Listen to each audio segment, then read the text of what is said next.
Hello, readers.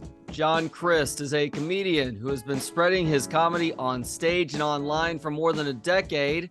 Earlier this year, he put out his first stand-up special on YouTube titled What Are We Doing? And he just published his first book, Delete That, and Other Failed Attempts to Look Good Online. John, thank you for the time. How you doing today? Hey, good to be here, my man. Good to be here. Excited to have a chat with you. Likewise, and if Wikipedia's math is correct, you're only Uh-oh. 38 years old. So why is now a good time for you to write a memoir? Well, I mean, I don't know if you consider it a memoir. Wikipedia is correct, by the way. There's a lot of things Wikipedia is not correct on, but I am 38. It is it's kind of a story. It's a story of my life in a lot of ways, but in relation to kind of how the world is today, and my reflections in it, kind of putting a mirror uh up to everything that I see in the world. And there's a lot of stories about me in there, but it's a lot of observations about the world and just looking around and all the funny things that are happening through it from my perspective. So yeah, I don't know if it'll how did it get into the memoir category? Did you put it there, or did someone say that? I don't know. I read a lot of books. I feel like there's enough of your personal story that's being told that Yeah. it can be considered a memoir. I don't consider it an autobiography because you're not 80 or Oh yeah. you haven't just died after having written it. But yeah, it Hope tells a not. chunk of your life. Well, is it what's the definition of a memoir? Well, we would have to look that one up. Yeah. I think it has to do with you telling the story of a portion of your life. Yeah. And oftentimes it has to do with, and this isn't necessarily the case for you, although we all have our own traumas, but oftentimes it has to do with a serious trauma and just Yep. how you've dealt with that going forward. Yeah. But Yeah. 100. Well, yeah, 100%. I definitely qualify that. well, and you have a pretty unique upbringing. It's not often that I get to speak with somebody who maybe has a stricter religious upbringing than I did. My family and Yep. I went to church about 5 times a week when I was a kid. And fortunately for me, that stopped in middle school when one of my Bible study teachers tried to make me do push ups for not taking the lesson seriously enough. But that pales Yep. in comparison to being one of 8 siblings growing up in small town Georgia. Dad is the pastor of the town. You guys are homeschooled. There's not a Yep. TV in the house.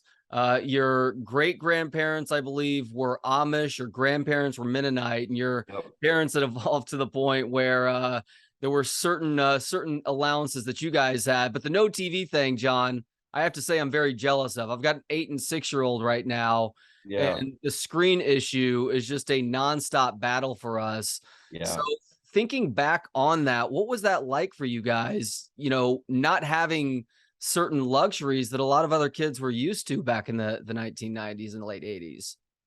All right. Well, yeah, I guess looking at now through the lens of what we know now, I wasn't I feel same with the homeschooling, same with the religious upbringing. Like there's a lot of, obviously, when there's human beings involved, it's not going to be perfect, but I am a lot of that stuff I am proud of, or at least proud that my parents kind of took a stand there. I mean, there's a lot of, like, I go, maybe we had some of this funny, you tell me that story about the push-ups. Like I got similar stories about that, stuff like that, or the homeschooling, or certainly the watching of television. I remember we would rent. Hmm. It's funny because the Atlanta Braves are in the playoffs now. Every time the Atlanta Braves were in the World Series, we would actually rent a TV.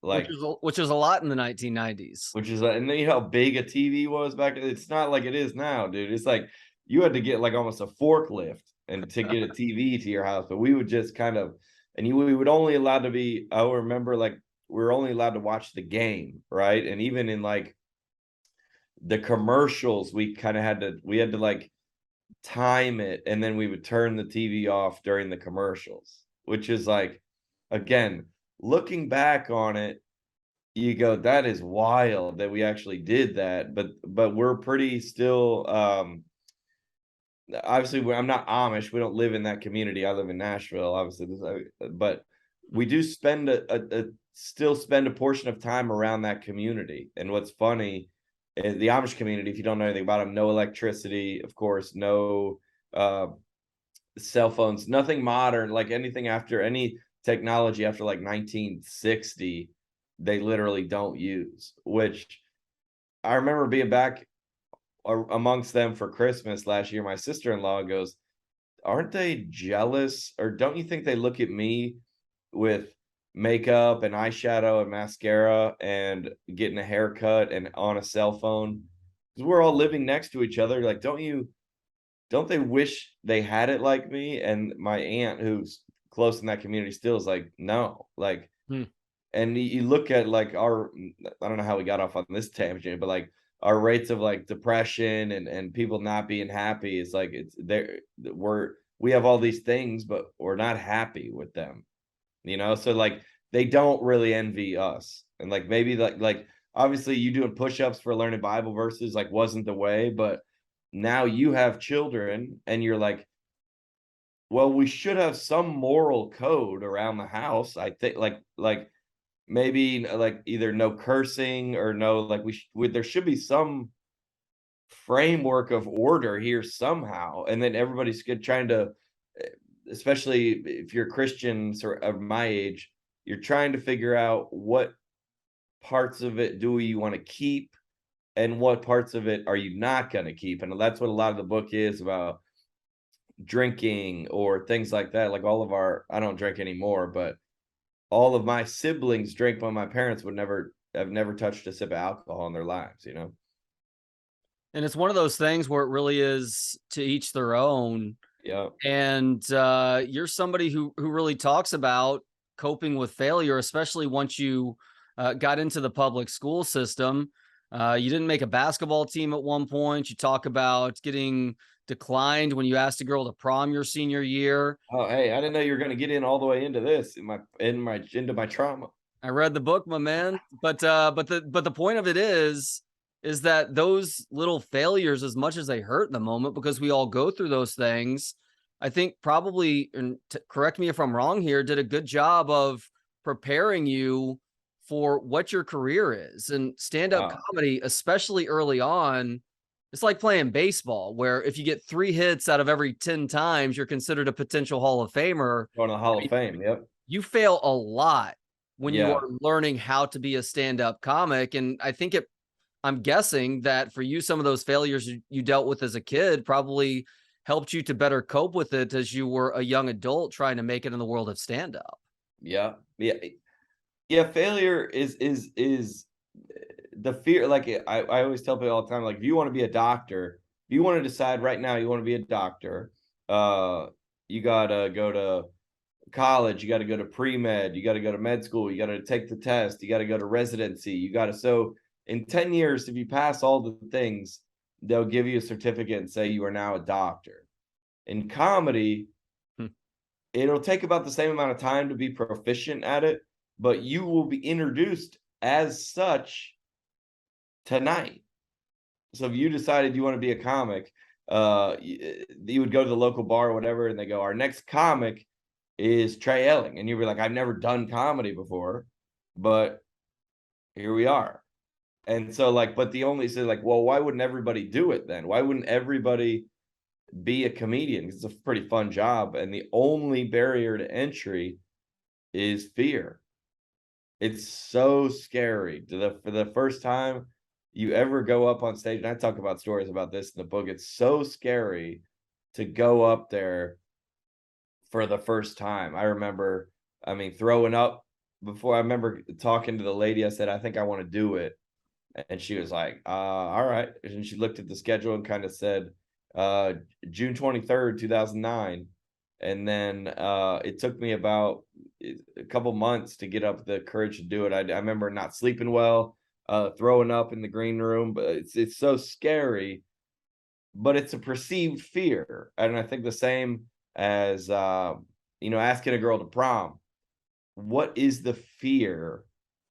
Um, the Mount Everest, there's a real fear. You could lose oxygen. It's dangerous. You could fall. Like asking a girl to prom is a different kind of fear. Definitely. Some would say it's scarier, but I mean that those type of situations happen to all of us. And then we realize, I mean, going through everything I went through in my personal life, I don't know what you could be scared of now. I mean, I said in the book that I look the devil in the eye as much as from a religious standpoint. I mean, pretty close to it. Now people would chirp off about me on the internet, or they don't like one of my jokes, or they're offended at something. I go, hey, all good, man, all good. It doesn't bother me now. It's good that you can allow it to roll off of your back. And I am a big fan of the art form of stand up. And I've heard some comedians talk recently about really getting into the profession early on as they were still trying to get their legs under them, Mhm. receiving sort of affirmation from somebody who had made it that really Yes. helped to continue to fuel their desire to figure out how to make it as well. Do Yeah. you have that moment in your career where you were an up and comer struggling, trying to figure it out, and somebody who had made it gave you some positive words that really helped you out? Yeah, I got several of those moments. That's funny you'd ask. I mean, I was so you come up in your local comedy scene. Mine was Denver, Colorado. Mhm. And they had some decent comics that were like once you get to a certain level, you start to go on the road, right? So you work your way up through the local comedy scene, and then somebody in Wyoming or Albuquerque's like, come down and do a show down here. So the only comic that was touring the road at the time from Denver was a guy named Josh Blue, and Josh Blue had one last comic standing. I remember a couple years before that, and he would every time he would come down to the local like open mic night, it was like a big deal. Like Josh is here, hey Josh is here, like try to do your best or something like that. And I would always they told me like I looked up his tour schedule, and he was actually I live in Nashville now, which is funny. He was going to Zany's in Nashville, and I knew his booking agent because he kind of lived uh in right around the area. So I emailed, I go, hey, I will fly out myself. I will put myself in a hotel. All I want to do is open for Josh Blue on the road. And they were kind of like, all right, sounds good. Like they didn't really know why I would want to do that. Or what. They go, all right, yeah, sure. If you're gonna pay for yourself, and all right, good. And then I remember going on stage right before him, and I got off stage, and there's like three little steps to come down off the stage to go outside. And he was coming up, and he just looked at me, and I just crushed so hard. And he goes, welcome to show business. Hmm.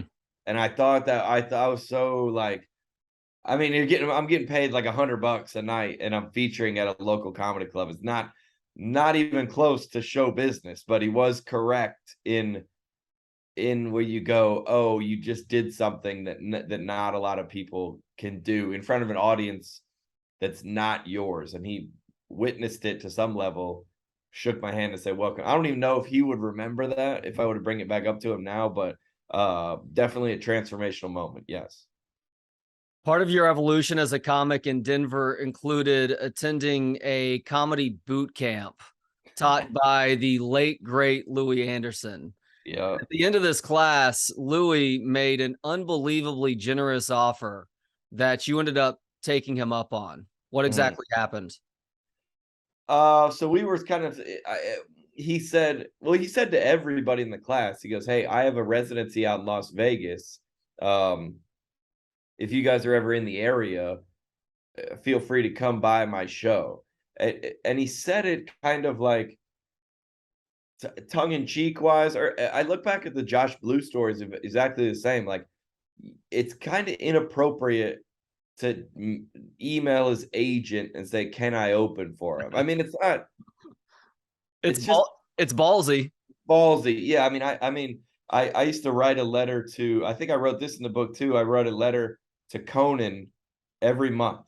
I wrote a physical handwritten letter to Conan O'Brien because I wanted to be on Conan at the time. And Adam Carolla was another favorite comic of mine. And I would write him a letter once every month. And I just had a URL on my website. It's like johnchristcomedy.com/Corolla or johnchristcomedy/Conan, where I had a clip there that they could go watch. But it's like very out of the box thinking. And the same with Louie. Louie goes, "Hey, if you ever come in Vegas, come by my show." And I was like, everyone else was like, "Well, he doesn't really mean it," and I go, "Well, I'm doing it."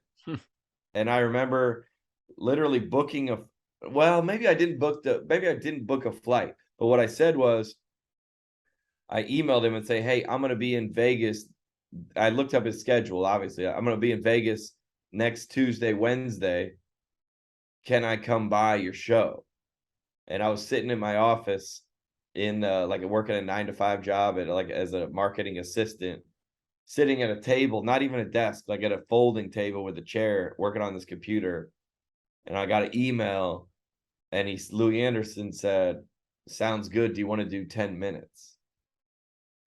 And the same thing with the Josh Blue. Like my mind was just, I mean, I got up out of the office and just ran around the parking lot. I remember just like being overjoyed. And I mean, I remember the stand up. I mean, it was I held my own. I knew I belonged there, but it wasn't groundbreaking. But I could point to 20 of those stories that stuff like that happen. Now, these days, if somebody DM'd me like every day asking to open up for me, I'd probably block them and I'd probably be annoyed by that. So I guess I was very I did whatever I could to succeed, but I don't know if I recommend the working hard, but not the maybe annoying people as much as I did.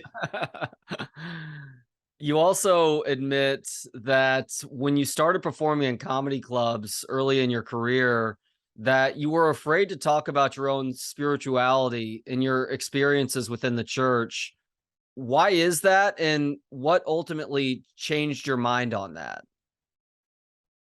Well, I lived a maybe very unique life that not a lot of people knew. I was wrong, but I thought not a lot of people knew about. So like again, not growing up with the TV, like let's say you grew up with the TV, grew up with video games, all this stuff, like even your experience is not similar to mine, like you get it.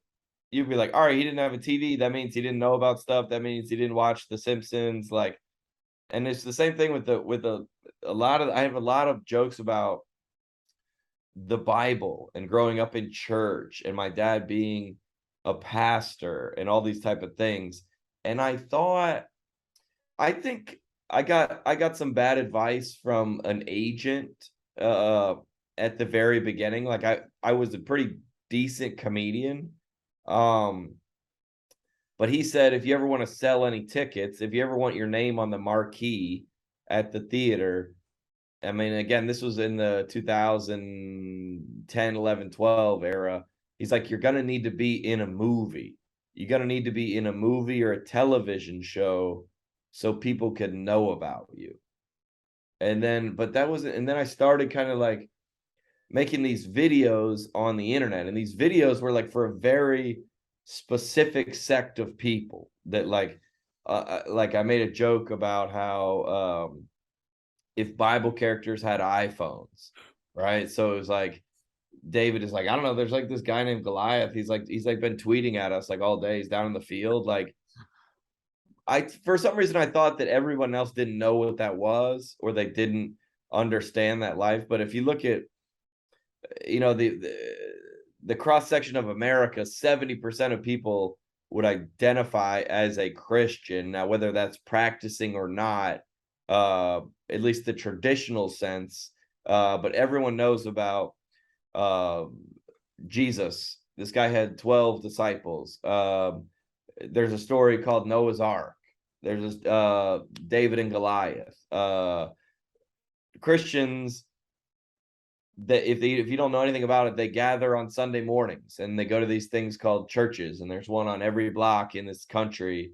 And these people are traditionally would be traditionally more conservative politically, and they like you don't like it's like similar if I went to a black comedy show or I went to a LGBTQ comedy show, like I wouldn't get the like inner workings of the jokes, but I would get it.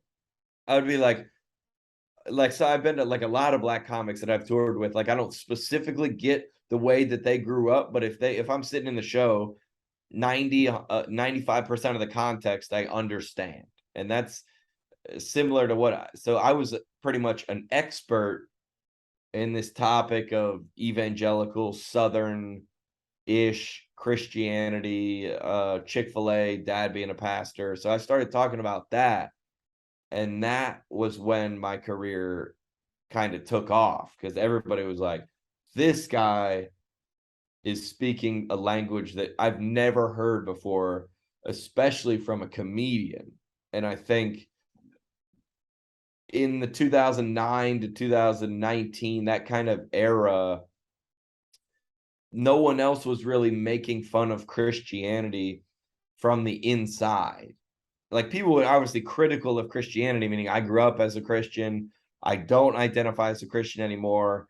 And I am kind of pointing fingers at it and saying, look how silly or arrogant or ignorant these people are. And the first time I ever had a viral video, I remember all the comments being like, is this guy a Christian?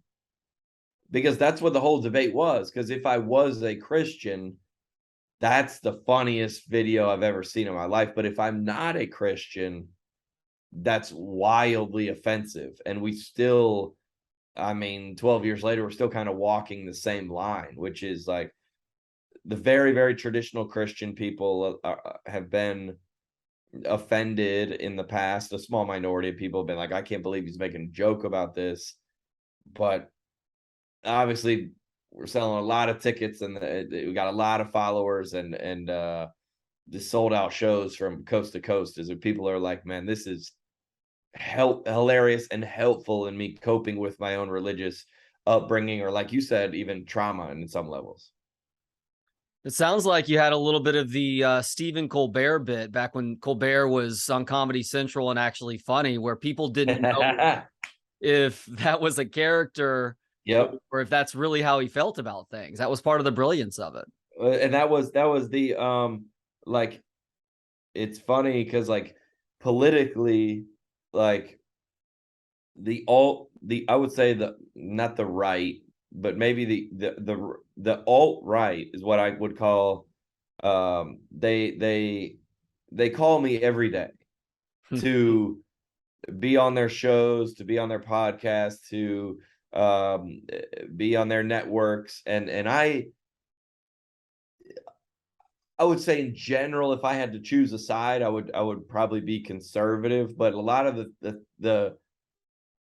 the movement, I think, is also is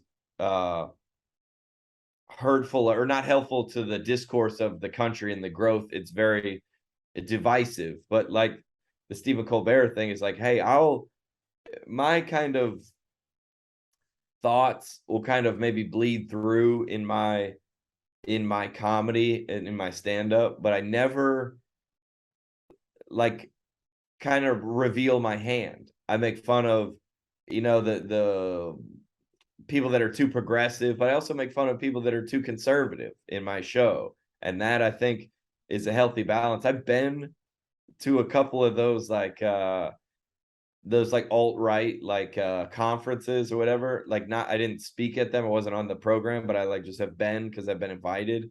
And there's been like a couple personalities that are like ingrained in that movement that are they've kind of like brought me aside a little bit and like whispered, they're like, hey, don't go all the way in over here, because once you are, you can't go back.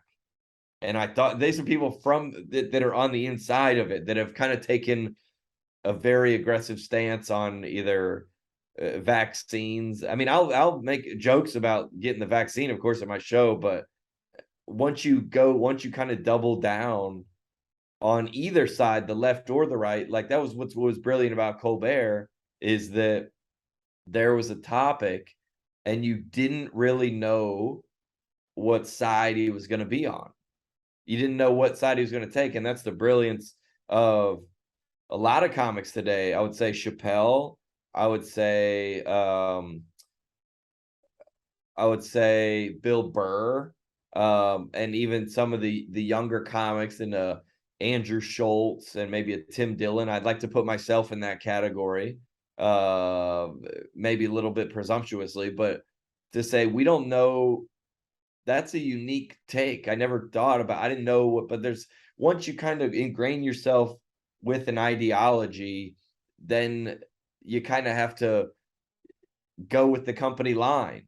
And because if you step out of line with it, then you're going to lose your fan base, you know? So the comics, if they're doing what they should be doing, it kind of got to be honest to both sides a little bit, you know? I'm glad you just mentioned Dave Chappelle and Bill Burr, because those two guys are arguably two of the best of this generation of stand-up comics. Dave Chappelle, the best in my opinion. Bill Burr, not far behind. I'm Yeah. going to have to ask you a bit of a Sophie's choice question right now, though, John, because Bill obviously did his most recent stand-up special at Red Rocks. Yep. Went there for the first time back in May. It exceeds the hype. Now, I went and Yeah. saw a music show, but I can imagine a comedy show is pretty cool as well. So the Sophie's Choice question is this: which is a cooler moment in your career, opening for Dave Chappelle or performing at Red Rocks?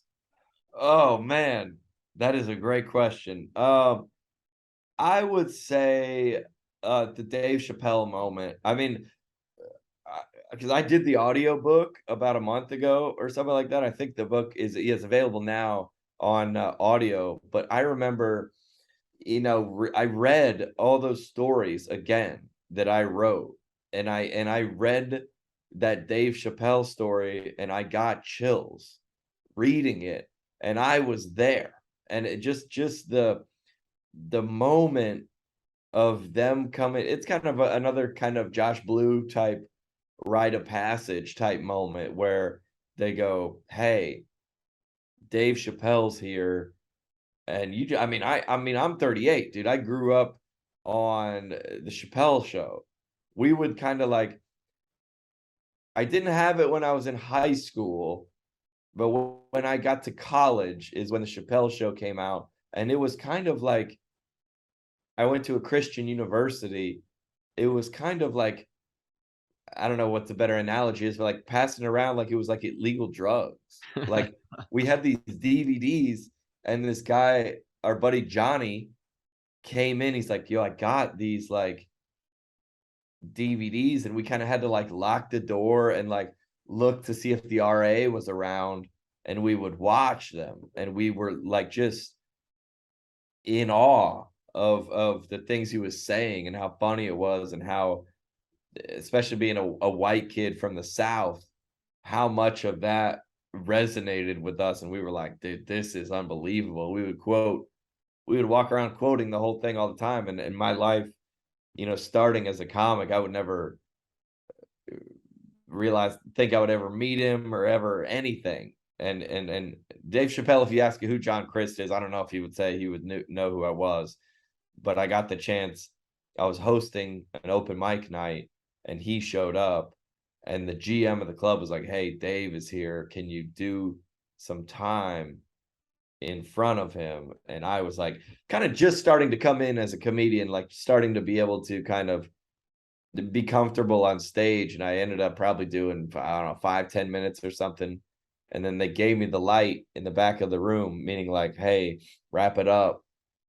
Dave's here." And I'm 5 feet from the curtain, and I'm just like, my heart's beating out of my chest, dude. I go, all right, Dave Chappelle is apparently, I haven't seen him, but apparently behind that curtain. Hmm. And I said, "Ladies and gentlemen, Dave Chappelle."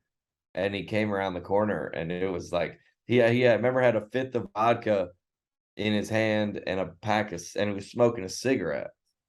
And that was just so like, I'm breaking the rules or something like that. I just thought as a young comic, I thought that was so, it was like so, I'm actually go back after this call. I'm going to go back in my Instagram because I think I've posted that. I'm going to have to go back and find it. Hmm. It's interesting. I was at a comedy show here at Cap City a month or two ago, Yep. there was somebody who was clearly newer to stand up, and she didn't have the crowd. The crowd just wasn't with her. She was telling some Yep. funny jokes here and there, but it wasn't working. But she was serving as the MC for Jeff Ross that night. Yep. And she literally said that before she introduced Jeff Ross, as like, Yep. thank you guys. Sorry it didn't go any better. Having said that, this is literally one of the best days of my life because I get to introduce this next comic. Mm-hmm. Here is Jeff Ross. And that was Yep. cool to get to see that, while she's taking her lumps, as she tries to figure it out and Yep. turn into a paid regular or somebody who actually gets to tour, opening for somebody else, or eventually turning into a headliner, that was one of those huge moments for her too.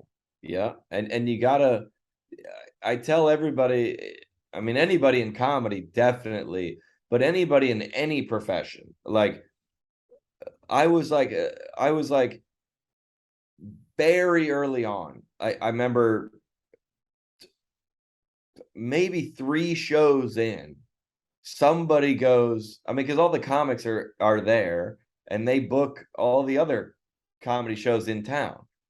I would say maybe less than maybe 4 shows in, somebody goes, "Hey, do you want to come be on my show? I have a show on Tuesday nights over at this other bar across town. Would you like to come over and be on my show?" And that's like a very very early on like signal that like, hey, someone is like interested in this, or somebody, they don't think you're good, but they go, hey, they've invited you over to their thing. And then I remember doing like an open mic night at a Chili's. It was literally at a Chili's. And like I talk about this in the show, and after like 7 or 8 comics go on, then we went to this other show, and then the winner won uh either their admission, or you had to pay $10 to get there. You either won $10 or you won a bar tab or a beer or something. And I remember I won. And again, this is 10 shows in, maybe 12 shows in. And so they're and then of course, now where you're getting, awards, or your videos are going viral, or you're selling out shows, or your agent is calling and saying, "Hey, they want to put you on uh, uh, Good Morning America," or whatever. There should be some, you might not be successful, but there should be some affirmation very very early on that you're good at it, or that people like it. So like, if you want to be a writer, somebody goes, "Hey, this is pretty good. Can you help me craft a bio for my website? Oh, this is pretty good. Do you mind it? Can you look over the copywriting for this brochure?" And money and success, and I think that'll come over time. But graphic design, you'd be like, "Hey, you design," like if you put up something that you designed on Instagram, I don't care if you have 100 followers, and say, "If anyone needs graphic design, let me know." If somebody says, "Hey, I like that. Could you help me with my whatever?" Like there should be affirmations all along the way. Money, of course, and financial affirmations will come much later, but any career or vocation that you do set your mind to, I believe if you are proficient at it, there will be, like I've asked comics all the time that are like, I'm not getting booked. I go, hey, is anyone like, does anyone DM you after the show and go, "Hey, I liked that"? Or, like every comic, every bar or comedy show, you can go to the bartender and get a list of who's on the show. Who was that third comic that had that joke about whatever? If you went to Cap City, you don't know that woman's name, but you could go find it. If you say, "I really liked her jokes, I want to," like there should be some affirmations along the way. And the book obviously is full of stories like that, and whatever the opposite of affirmations are, times when it didn't go well. It's you pouring your heart onto these pages, and I think the end result is well worth the price of admission. He is John Crist. The new book is Delete That and Other Failed Attempts to Look Good Online. Also, make sure to check out his stand-up special. It's out now via YouTube, so it's free to watch. It's called What Are We Doing? Very funny. John, thank you so much for the time today. Hopefully this isn't the last opportunity you and I have a chance to speak. Absolutely, Trey. Thank you so much, my man.